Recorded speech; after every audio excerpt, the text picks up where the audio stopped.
The New Zealand Warriors versus the Tigers in Hamilton. Another 2 points.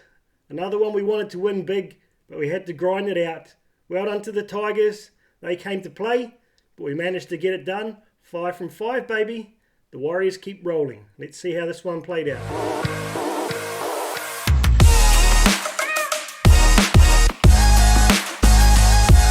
Hey team, welcome back into the Warriorholic. Like I said, off the back of another 2 points. That's 5 from 5. You know, we had dreams of grandeur there, winning by 30 or 40 points.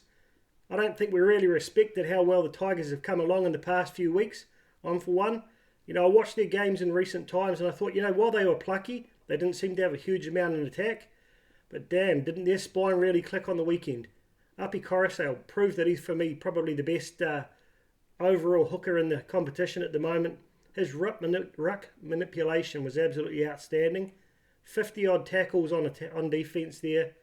He was one of the ones who managed to put a shoulder into the point of the ball of Mitch Barnett and knock that out. Just came up with so many good plays. So full credit to him.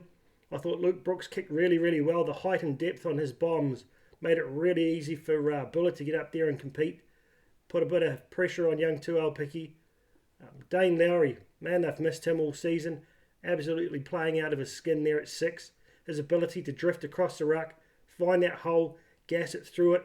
The speed he's got is right up there with Metcalf, but he's also really outstanding at linking up with the players outside him. You know, those 4 players playing like that all season, there's no way they got the spoon. So I'm really proud of them, for the Tigers fans. You know, after all they've been through, it's just giving something to smile about. They didn't get the win. I really don't think they deserve the wooden spoon when you look at the way some of the other teams are playing at the moment. And there's every chance I think they can win a couple of their last games, so best of luck to them. Well done to the Hamilton crowd for the most part. Sold it out, made a lot of noise. Some of that singing was outstanding, even better than the Warriors home games up there at Mount Smart. But those bloody Muppets running on the field again, I just don't know how you meant to stop them. Absolutely ignorant, selfish little shits. I don't know, mate. It's just... the NRL is going to stop us taking games out of Mount Smart if this continues. So we've got to find a way. Maybe it's fans need to tackle them before they even get on the field. But back to the footy. It was a rusty game, and when I watched it live, it was pretty frustrating. We'd put in some clinical plays, get some great points, then let things slip away. So we always kept the Tigers in the game. I honestly never really felt like we were going to lose it, but it was much more of a struggle than we expected. So when I went back through it, it's bloody hard to spot what's not quite going right there. And a few observations for me is I think you can't lose Chance, his experience and his ball playing ability, and not expect to lose a little bit there with Tuaupiki at the back. He did some absolutely wonderful things on the weekend. His ability to cover those 40-20 attempts from Coruscant and Brooks, outstanding positioning. He did pretty well under the high ball up against Buller. Missed 1 or 2, but for the most part he managed to come up with some really good takes. His running ability was right up there, 160 odd metres. But he's just not quite capable of linking with his outside players in the same way Chance is. He put that really good pass in to set up Dallon's try, but on a couple of occasions again, he either put the pass too far in front or too far behind, or just didn't manage to get a pass away at all. And I think that comes from time in the jersey. Similarly with Metcalf. While he's able to contribute as a runner, his support play is really good. I still think he's really struggling to connect with his outside backs, both in attack and on defence. He shouldn't have come in there on the lead runner that left that massive hole when they got that try off the back of Mitch Barnett's mistake. I can't remember actually who went over for that one, but he didn't trust that Addin Pompey would stay in position and cover that man. It's a little bit concerning for me, to the point, if Tamati Martin can get back, I'd be giving him a couple of shots there to see if he can come back and sort of hit the ground running like he did at the beginning of the season, because he was able to unlock that left-hand side. He's able to coordinate the defence. His scrambling is second to none. And that's nothing against Metcalf. I think he's going to develop into an absolutely first-class half. But right now, at this point, when we head into the finals, they're 2 players I think we really need back. And obviously losing Egan after 20 minutes had a massive impact on our fluidity. It took probably 15 minutes for Ciro to really find his groove. He did put on some really outstanding passes there. He did play well, but he's definitely not able to manipulate the ruck at the same level that Wade Egan is. And another aspect was, noticeable impacts of injury on Dylan Walker and SJ. Walker apparently is suffering from a lower back injury. You saw him sort of reel out of a couple of tackles, and right now I'm sitting here having stuffed my lower back on Saturday night, and it's a struggle to just sit here. The slightest movement, it feels like you're getting stabbed in the lower back. So I couldn't imagine getting out there on a rugby field or a rugby league field and dealing with that. So full props to him for giving it a go, but if it's not fully fit, I reckon we rest him next week and give him a chance to get that sorted, because we need him at full fitness. And the other one is SJ with his quad. Another injury I've done before, kicking too much. It's a weird one because it doesn't really affect your running and so forth, but it does really hurt when you kick the ball after that. So we can see that he gave some of the longer kicks to Addin Pompey to do the conversions. But the other thing it impacted on was the height and the distance of his big kicks. We just noticed that SJ wasn't able to get that ball up in the air long enough for Rocco Berry to really get up there and chase it. The other interesting thing is, like, every week, pretty much this season, going back for the past few months, we've kicked to the right for Rocco and Dallin to chase. But for some reason, he's putting a lot of kicks down the middle there, or even over to the left-hand side, and we just didn't have that speed to chase it up. So their fullback or winger were able to make good 20 metres before they came into contact. And I don't know whether that was an injury-related thing or it was a strategic move to not kick the ball to Tupou over on the wing there, because he has got a lot of tackle breaks and line breaks. Hard to know, but as a result, I think we've really struggled to maintain the same level of field position control that we have in previous weeks. All these little things add up in the NRL. Mitch Barnett had a forgettable night. I had a look at those two tackles where he lost the ball coming off the kickoff, and while both of them were absolutely pinpoint in putting the shoulder into the point of the ball at contact, I think he allowed him to do it. He comes in there pretty upright and very straight on and sort of turns at the last moment and doesn't really protect the ball, whereas you'll see a lot of guys, if they've got the ball in their right arm, they'll hit really side on with their left shoulder and turn their back on the defence, whereas Mitch comes in really upright and straight. So it means that they have three attackers hitting one around the waist, one around both shoulders, and Uppy and Isaiah Papali'i managed to get right up under that ball and knock it out. And I kind of wonder if that's something they hadn't spotted before the game. But that really hit his confidence. He got that great line break there where he set up Metcalf for the try, but you don't expect him to have two games like that in a row. He'll come back. Even the try that they got off the back of their first try, pretty much straight away after the kickoff, that was a result of Egan and AFB not chasing hard enough from the inside there and just left that little bit of a gap there for Lowry to drift through.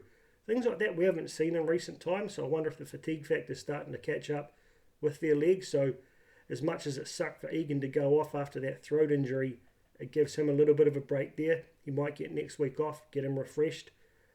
By all accounts, they sent him to hospital, but it's just precautionary, and he should be okay. AFB there with the minutes he played, I'll get into that a bit in a moment. You have to wonder whether we don't give him and Tohu a break. Tohu played another 80 in the weekend.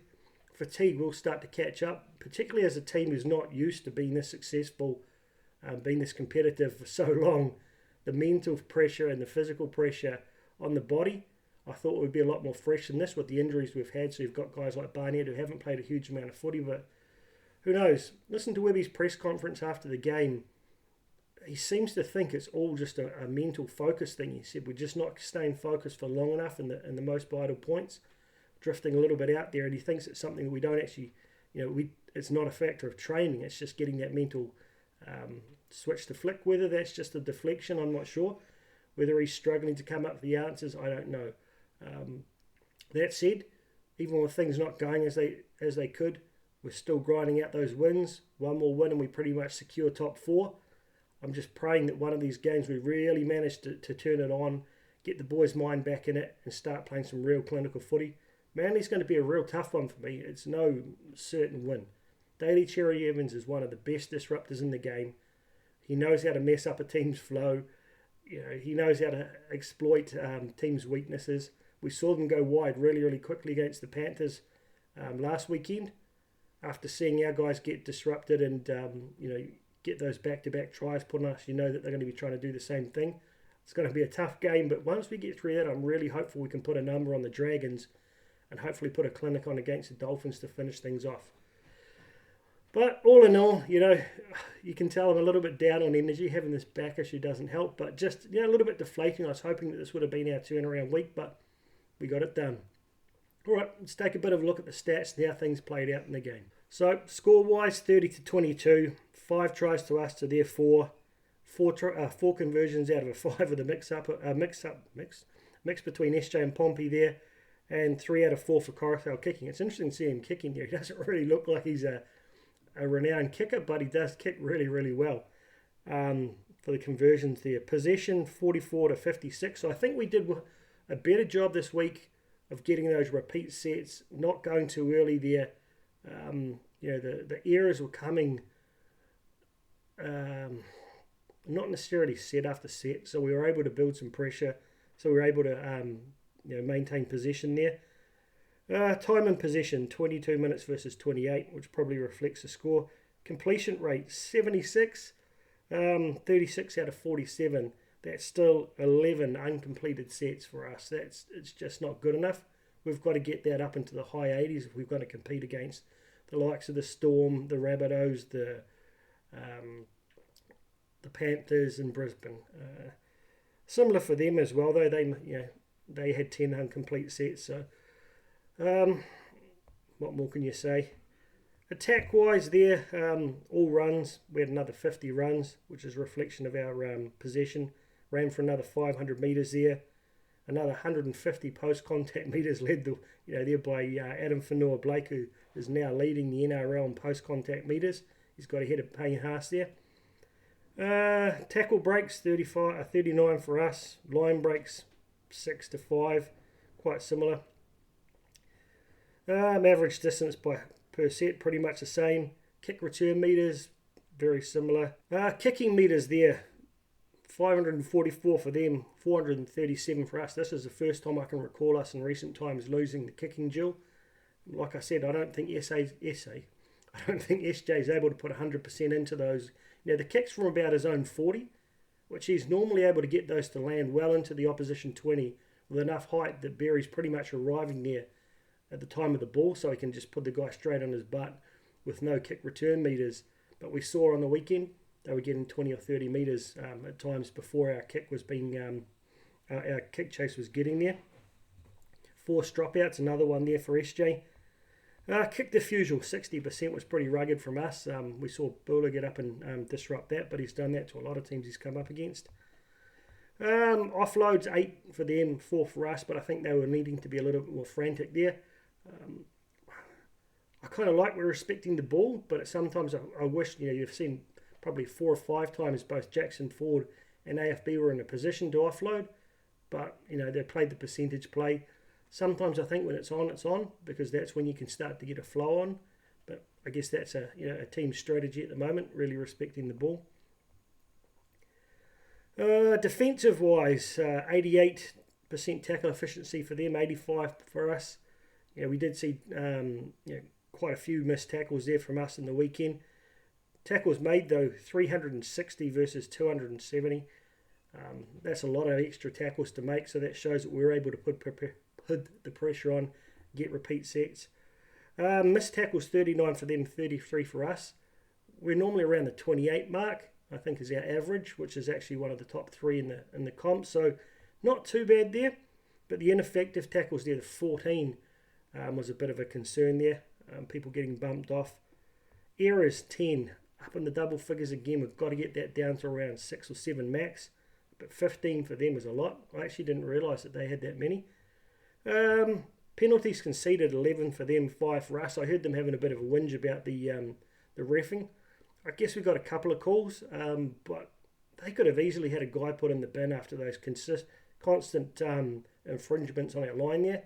The ref basically warned them, the next one you've got someone in the bin, and within 30 seconds they infringed again and didn't get someone in the bin. So, inside the 10 and ruck infringements, it was good to see that wasn't too bad for us, and it was bloody good that we didn't end up with anyone put in the bin this week. I thought particularly from Marata Niakore did a good job to control his aggression. So all in all, the stats probably reflect the score in the end. I still feel like we left maybe 3 or 4 tries out there, just not quite getting the polish right. Had we had, Chans out there and Egan for the whole game, I think it would have been a bit more of a blowout win to us. But again, you can only play who's on the ground there, and it was good to see that we got the win again. Anyway, so I've probably been a little bit, harsher on them this week than I have been over the last couple of weeks, because individually, it's hard to see, like, other than Mitch Barnett, like I said, he seemed to just have one of those off nights. People didn't necessarily stand out as, like, playing poorly. They just had those little lapses in concentration and so forth. But I felt like we should have been a little bit more clinical against this Tigers outfit. So I've been a little bit harsher in some cases. So Tuel Picky coming in here for his his start here at Hamilton, his old hometown. I gave him a 7, and I struggled. I felt like I could have given him a little bit less, because unless you look really close, you might not have noticed, but he just did struggle to get those passes away. He was caught out of position a couple of times there at fullback on the wrong side of the ruck.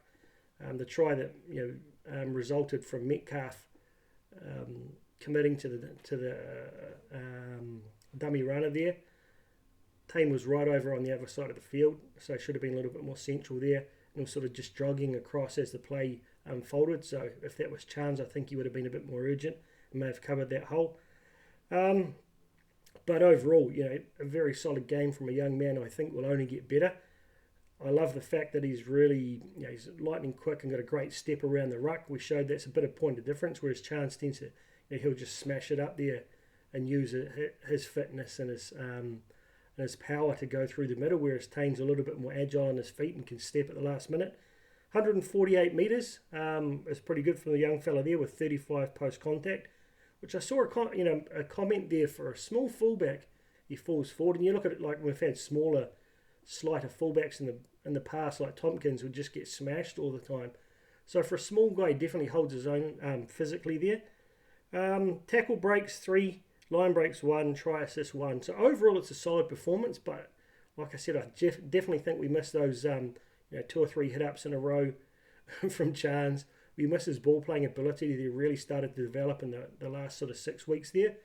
That said, I wouldn't rush him back in this week if he's not quite ready. You've got to get him right, get that head, mate, for his longevity in life, not just for footy.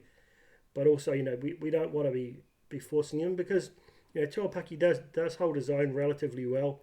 And I think we can build a game around him. And the more confidence he gets and the better he can sync with his players, that's a good thing to have up your sleeve if Chance does go down again in the finals. Dallin, again, I felt like he contributed really, really well. He just had a couple of errors there, and just something didn't feel quite right with his game. So I gave him a 7.5. There are only a couple of players I gave really high scores this week that I'll mention later on, and I felt like I could have even given him a 7. 155 metres was one of his better running metre games recently, with 40 post contact, which is really starting to impress me. Like I've mentioned on numerous occasions, he used to really worry me when he hit the line, that he'd just get knocked straight back on his ass, or he'd lose the ball in contact. We haven't seen that this season. I think that's probably coming from the wrestling, or better body position into contact. Tackle efficiency 100%, but I think he only made 1 tackle in the whole game. Tackle breaks 3, 1 try, and the 2 handling errors. 2 errors and 1 handling error. That's why I marked him down a little bit. We just got to eliminate those errors. But overall, a solid game from the big fella. His try was a little bit questionable there. It could have been a bounce, but shit, what an effort to actually get that ball over around from the outside. He was so far over the try line, so well done to him. If he didn't get ankle tap there, it could have been 2 in a row. Montoya, I gave him a 7. 119 metres there. That's probably a reflection of, not that he's not making the big hit-ups like he always does. It's a reflection he's not getting enough ball out there in space. He's just being used as a battering ram. We just simply cannot get the ball from Metcalf to Pompey to Montoya in a good attacking position. it's really starting to frustrate me a little, and I'm sure it's frustrating him there. Still 33 post-contact metres. Tackle efficiency of 62.5. I think he made something like 3 tackles or 4 tackles and missed 3, which was not ideal from him out there. But again, a lot of times when those wingers are missing tackles, it's because the numbers are they're so outnumbered by the time they actually get there. It's the players inside them that sort of put the wingers in a bad position. But 5 tackle breaks. So overall, not his worst game. But again, we've got to find a way to involve him a lot more like he was earlier on in the season there. Rocco Berry. I don't think he played bad, but I think, again, he struggled to get involved in the game a little bit as well. I gave him a 6.5. He only ran for 41 metres again. But I'll say it must be some kind of strategy that we're not asking him to make all of those big runs. The hard runs off our line like we're seeing from the other members of the back 5 there. But we just didn't kick for him to chase. So he didn't have the same impact there on the kick chase this week. Tackle efficiency, 80%, making 12 tackles there. Again, the most tackles of the outside backs. 3 tackle breaks.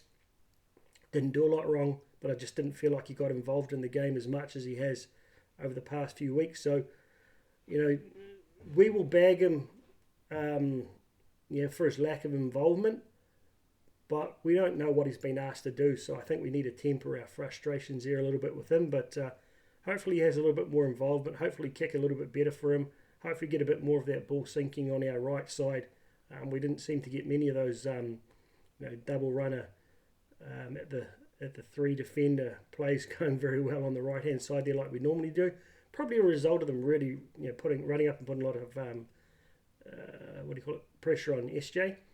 They were really quick at offside. They got pinged for it a number of times for putting that pressure to disrupt our right hand side there. So well done to the Tigers, I guess.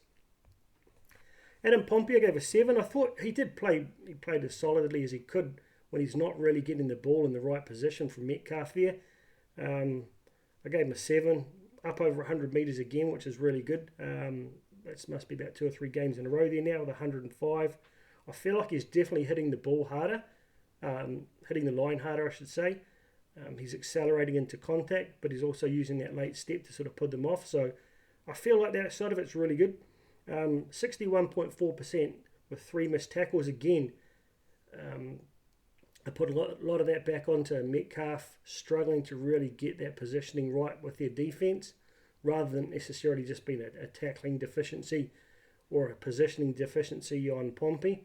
So I think a lot of people need to sort of, again, be careful about going after the guy who stands out on defence, because a lot of time it's the people inside of him that put him in that position.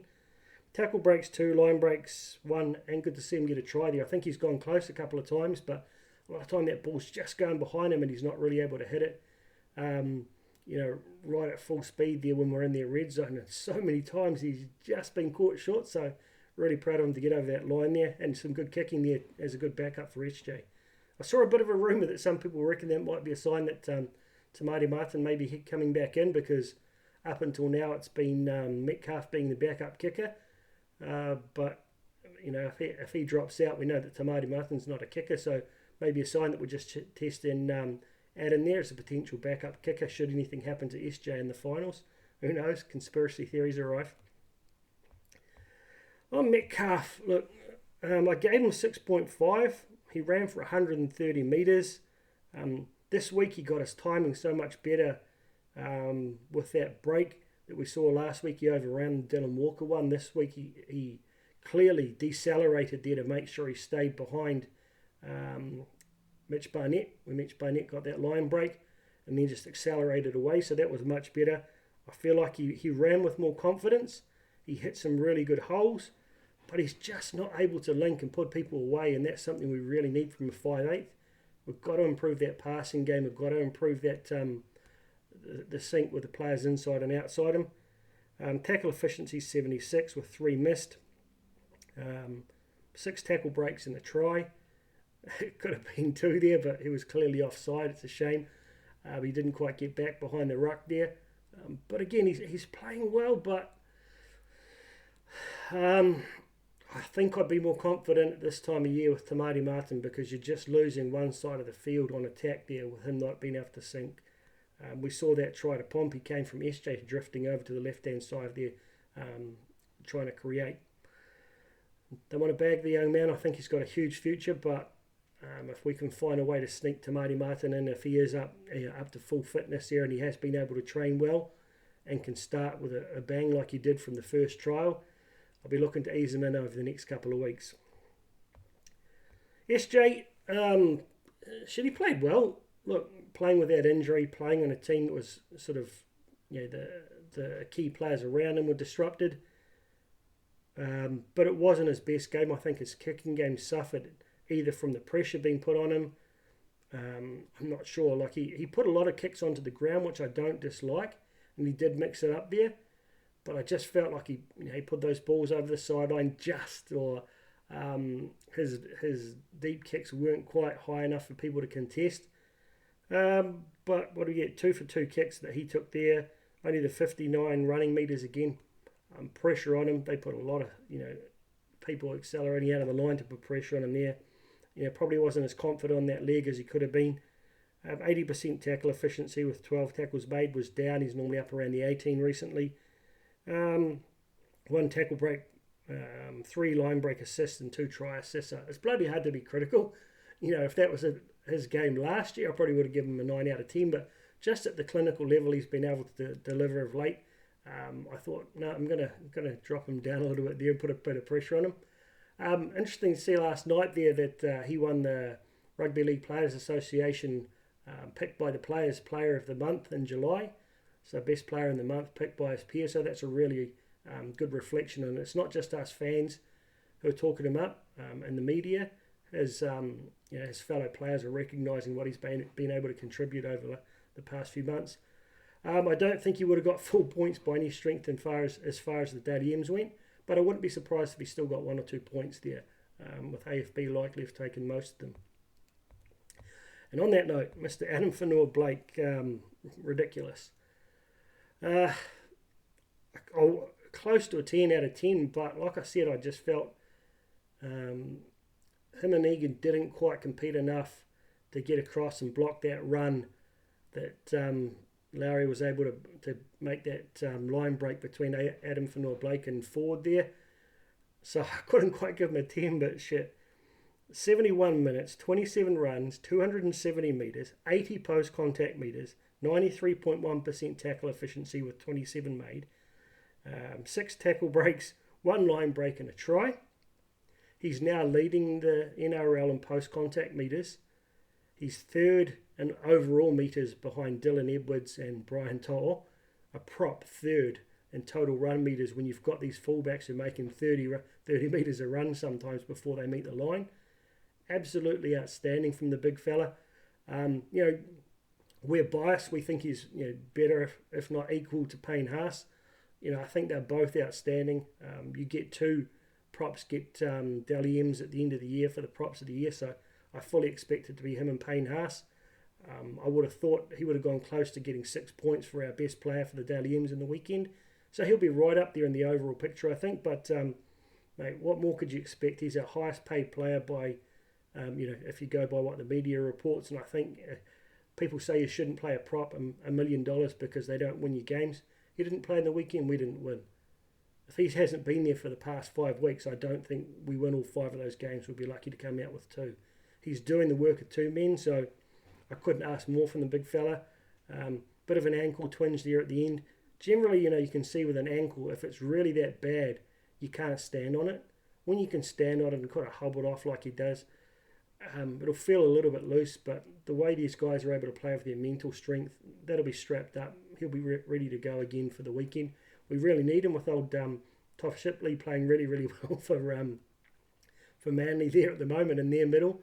They're going to be a really competitive team in the middle, so we're going to have a fully fit AFB out there to compete with them. Mitch Barnett, forgettable night there in some ways for him. I gave him a 6.5. I thought I could have given him a 6, but 47 minutes played for 16 runs for 155 metres. That's a big contribution for the minutes he played. you put that out to, if he's normally playing around the 60-minute mark, you're getting close to 200 metres. I heard some people going on that he's not a genuine prop. Well, I don't think he necessarily is. 155 metres from your second prop of 47 minutes. No one's going to complain about that.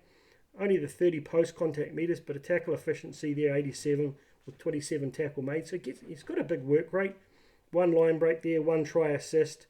The 2 handling errors and the 2 errors are the things that stand out most, I guess, and they seem to really impact his confidence. Hence, he probably got pulled a little bit earlier than we'd normally expect. I'm going to say this again. I kind of mentioned it on Twitter over the weekend, sort of chatting with people about how the game went, and I wonder whether we're seeing the benefit or what we missed from not having Bunty there for that first 20 minutes where he really ties up that middle on defence. His 97, 98% tackle efficiency there with the number of tackles he makes in that first 20 makes a huge difference. He doesn't make the errors. So I think you may see him sneak back in at some point, maybe even this weekend if there's a little bit of a question over Addin's ankle there. You won't get the run meters out of him, but as far as tying up that middle on defence there, I think there's a lot to be said for having Bunty in. I've always said I prefer Mitch Barnett not necessarily starting, coming off the bench there.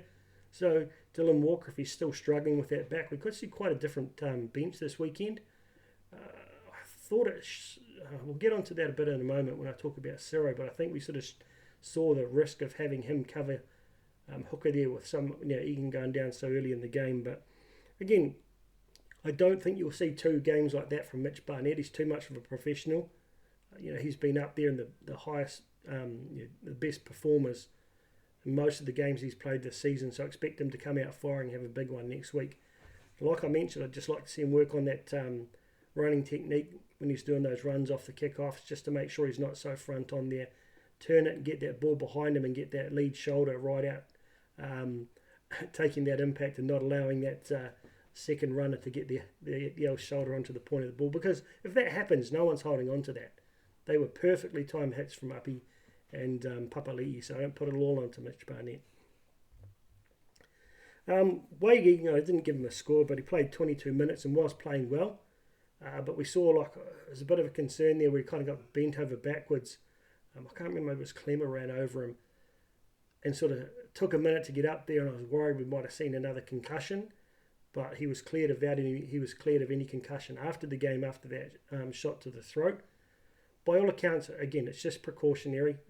They took him to hospital there. If something does go wrong with that, you don't want it to be in the ground, at a footy ground. You want it to be at hospital.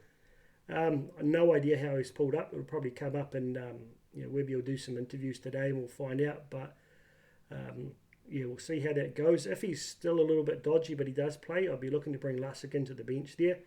I think it's pretty risky to have a non-specialist hooker playing for such big minutes as we saw on the weekend there, but who knows. So hope you get right soon, mate.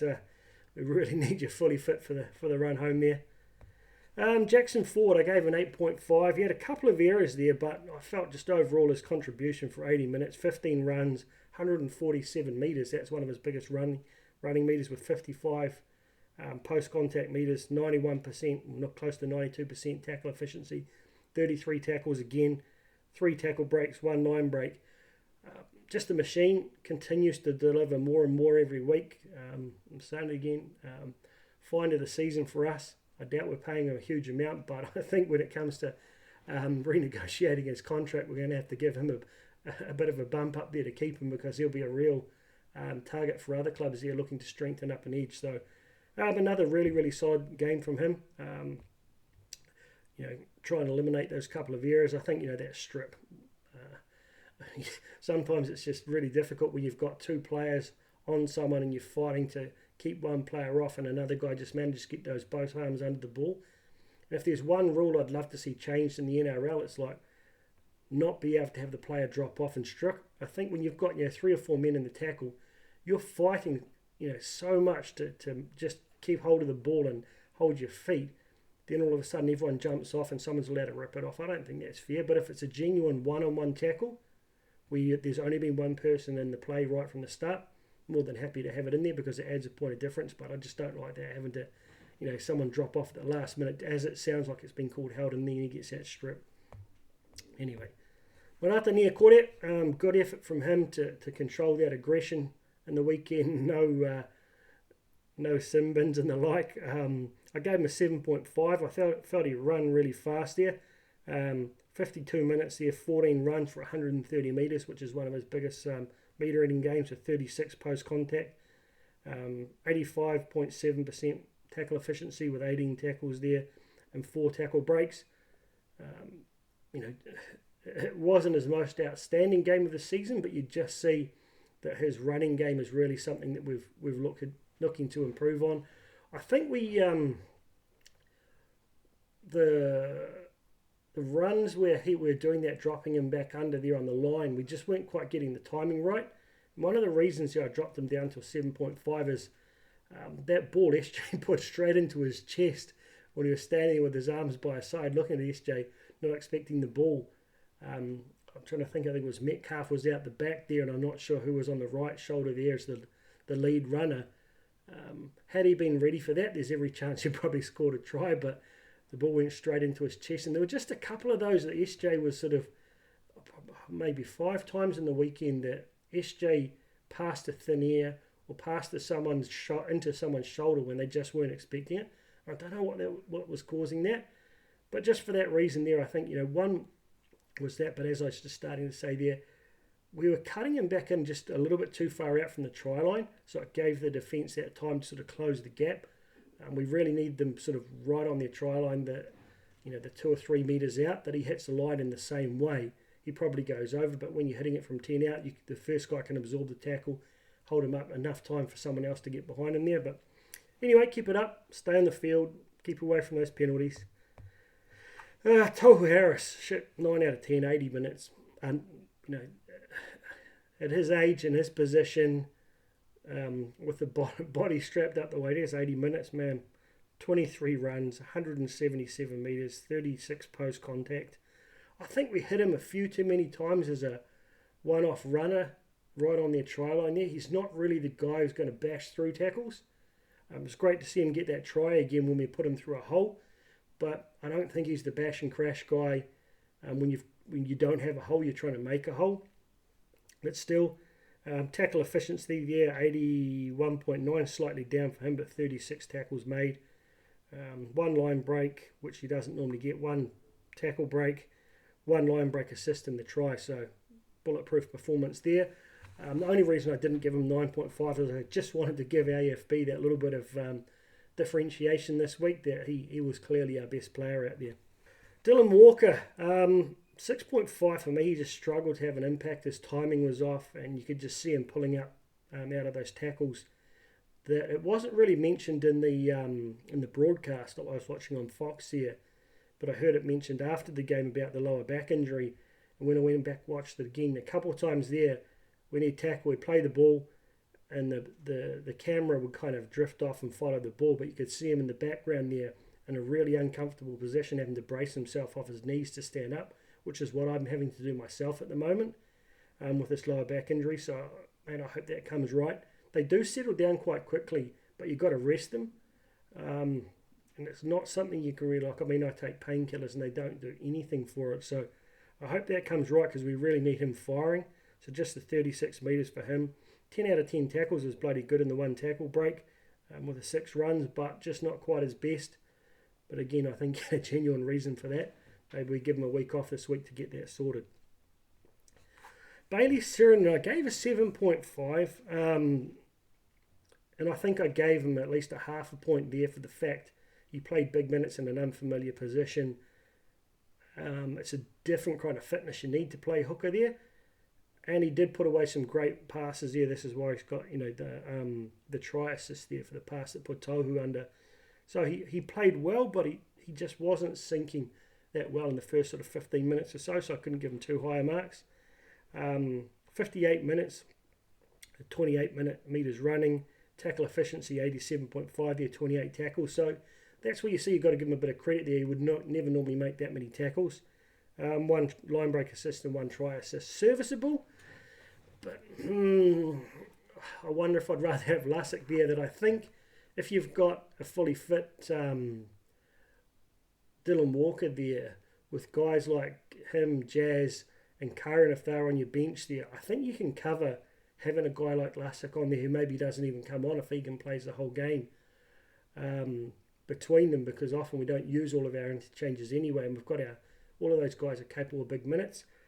And having that luxury of having a specialist hooker with Egan being injury prone, it's just unlucky some of the things he's getting done. It's not like his body's necessarily breaking down, or it's just unlucky collision injuries. But I don't know, it'll be interesting to see how they play that one out. Not terrible, pretty good in some aspects of it, but a little bit concerning for me.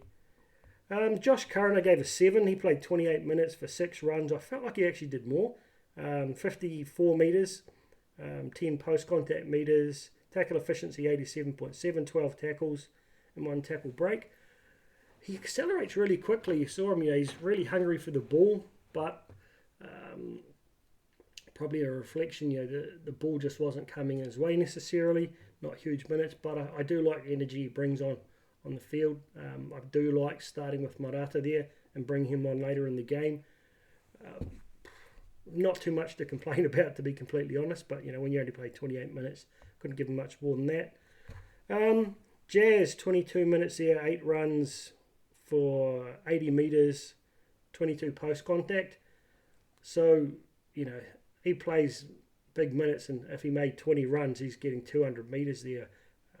So he's getting good miles out of every one of his runs. Tackle efficiency 93.3%, 14 tackles made. He just does bring an energy, and that's going to continue to build as his fitness comes. I like him when he went after that ginger mess. I can't even remember the guy's name, who kept choking out, like he fully choked SJ down to the ground, putting elbows in people's faces. It's a bit risky there, but you just have to have that mongrel who's prepared to give it back to him, and he targeted that guy for the next few plays and just ran full on at him. And we need that kind of enforcer attitude, so I like the fact that Jazz does bring it. You do run the risk of giving away a penalty or even worse, but you've got to put that intimidation and fear factor back in the opposition. And I think he quieted him to fellow down. So well done to Big Jazz. I think he stays there for the foreseeable future. Continues to build that fitness and plays bigger minutes for me. So look, all in all, I think the scores I gave reflected on the fact that we're probably, I think averaging around 7 there. So I'm headed up for the game this weekend. Really excited to be there at Mount Smart. It may be the last game I get to. Well, it will be the last game I get to, other than a potential semi there. Whether I can get a ticket, whether I can get up. I'm flying out to Japan on Saturday morning after the game. Really, really excited to be a part of what I expect to be a sellout crowd there. Going for 6 in a row. This could be a real defining, momentum game for us this season. So I hope we get that massive crowd. I can't wait to be a part of that chant.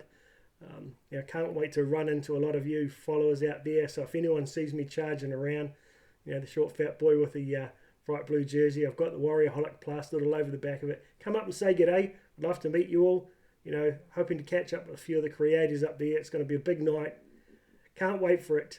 Up the mighty Warriors. Let's go. 6 from 6 this week. Into the semis, unbeaten.